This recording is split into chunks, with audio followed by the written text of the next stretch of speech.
Good morning. This is the breakfast meeting radio service for you guys who couldn't make it. We have the first guest today, Mr. Puria. Good morning, Mr. Puria. Good morning, sir. And what did you accomplish today? Can you just briefly share? Apart from breakfast? Yeah. So clear space was an amazing conversation for me. It's something I'm going to always keep in mind in terms of checking that, how much of a clear space I do have, because that's where the progress and effectiveness will happen. And I had new distinction on clear space. And mediocre, effective mediocre? No. What was the mediocre? The conversation with Jay was about consistent mediocre. It was consistent mediocrity. Mediocrity. It was a very interesting conversation, as the pursuit to excellence will not be. It's not sustainable. It's not sustainable. So that was very interesting. Thank you. Yes. So consistent, consistent mediocrity is basically what we are embracing everywhere we go. We go to restaurants, we like the food, and everything around it is mediocre. We keep going there. For example, the Afghan kebab place as an example. And the problem with us is being, committed to excellence. We want consistent excellence. So, for example, Jay will not tolerate something which is, mediocre and which can work and will work. But he wants to jump in and rectify every video. So ultimately he's going to end up being a quality inspector and a technician as opposed to a CEO. So that's basically the conversation that Puria brought forward. Chadi, for you, sir? For me, actually, it's the fact of just the fact of being here and discussing things together with and opening up to the other CEOs on the same table aligns me on what I am doing, and aligns me on the goals, and aligns me on the things that I'm doing on a regular basis, and puts me back in the CEO seat instead of drifting every time back to the technician seat in my office. And I already see that's by itself is a huge thing. As what happens is that whenever I go back to my office, there is a big possibility that I might drift into doing things. And sitting down on this table together with the same people that I'm sharing my struggles, and I'm sharing my miracles, I find out that we are more or less in the same boat, and I'm not alone, which is something that is coming up to me, that if I go back to do the things that I'm doing in the office is more or less because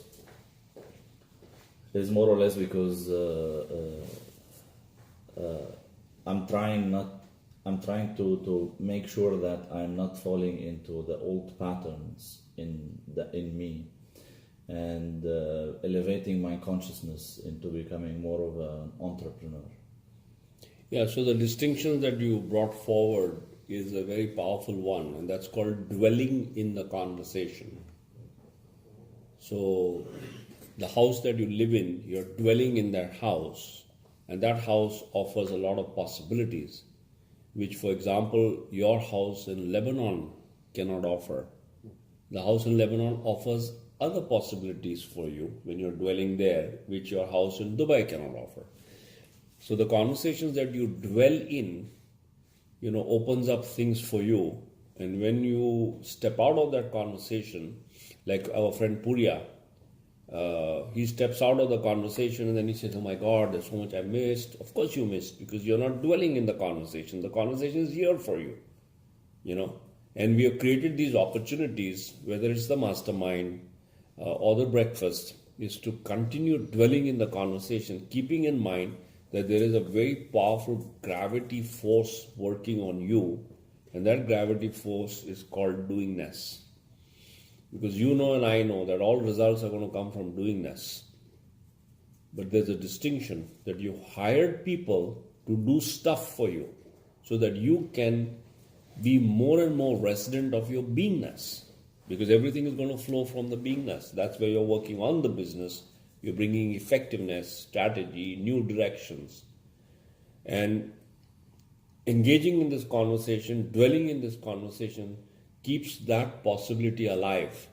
Because then you can share what's going on and you can get direct feedback. And that also opens your Johari window.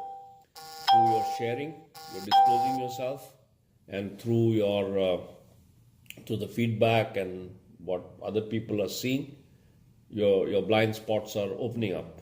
So with a result, your whole Johari window starts to open up. Yes, Sajid. So yeah, exactly that. From Puriya's conversation, what I got was again dwelling in the conversation of clear space and keeping that conversation alive in my head. And it also allowed me to reflect back on that's what I'm trying to achieve. What's disrupting my clear space. From Chadi's conversation, it allowed me to reflect back and acknowledge the victories. Actually, the accounts receivable, that was a great victory for us, which didn't come to mind until Chadi shared about his receivables. And at the same time, of course, just to share the victories from the mastermind.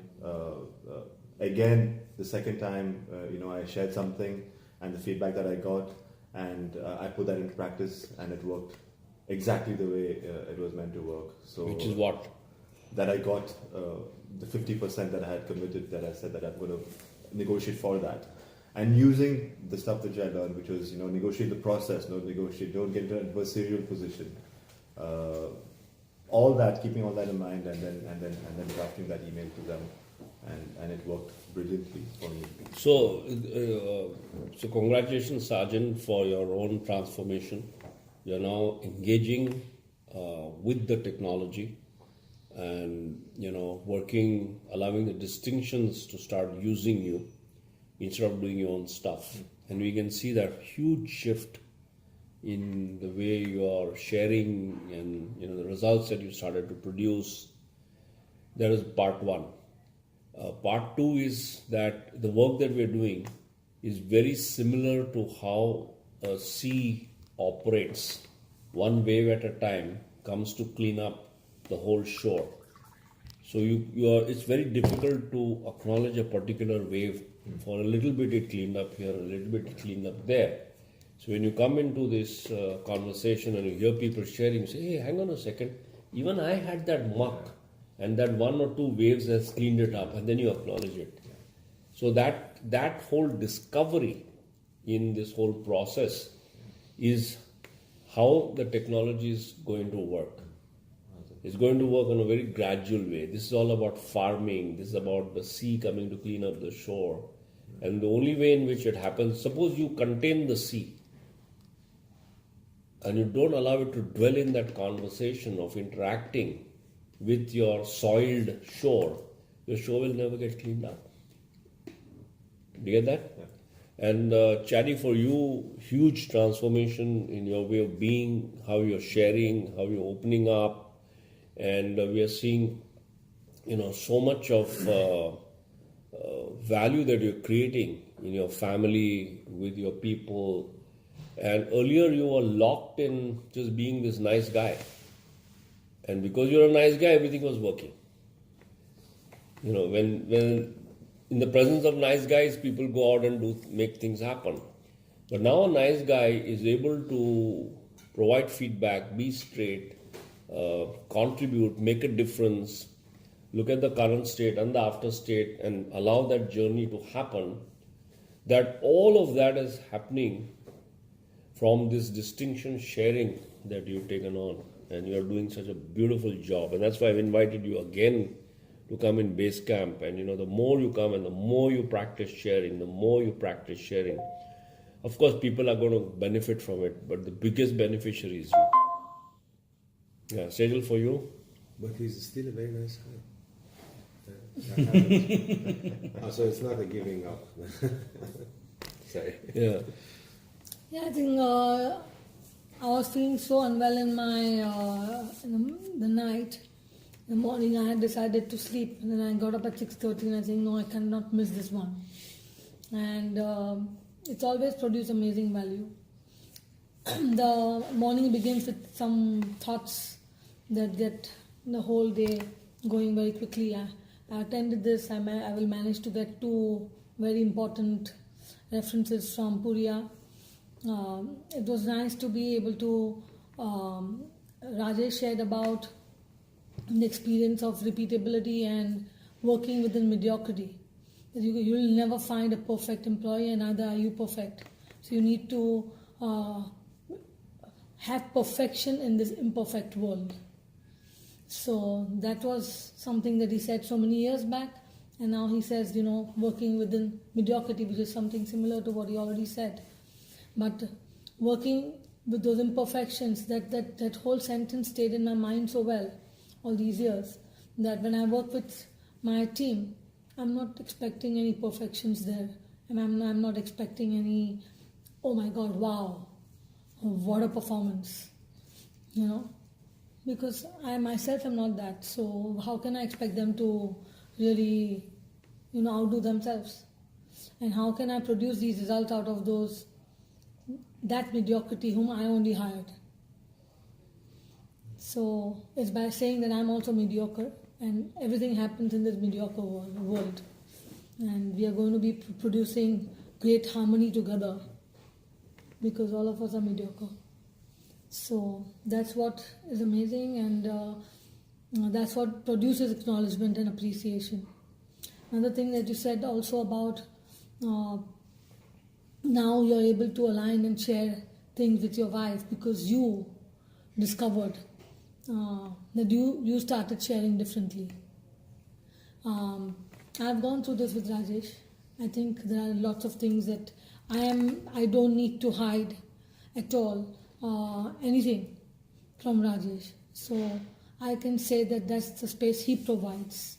But what I bring forth in the relationship is absolute honesty, authenticity, and transparency without worrying of anything that he may say. Because I'm ready for the relationship, and I'm confident that whatever he'll say, I can deal with that.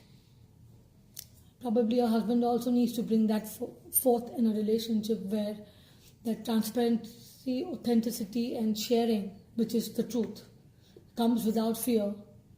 And even if she was reacting in some other ways, you changed your way of sharing, and you were opened to the contributions that she could make, open to the contributions and opinions, judgments, everything that she may come up with, because so do you.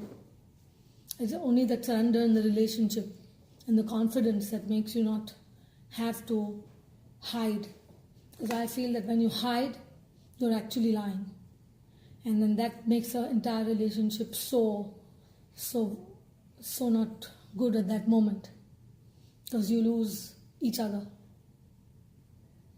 So that was something that I am back on, because what you've done is you have started sharing differently without fear of her judgment, and that's what you bring forth. And not her, she's not changed. So this, consistent mediocrity, this whole distinction came into my consciousness through a story, an anecdote actually, that my guru was sharing with me, or he shared with me.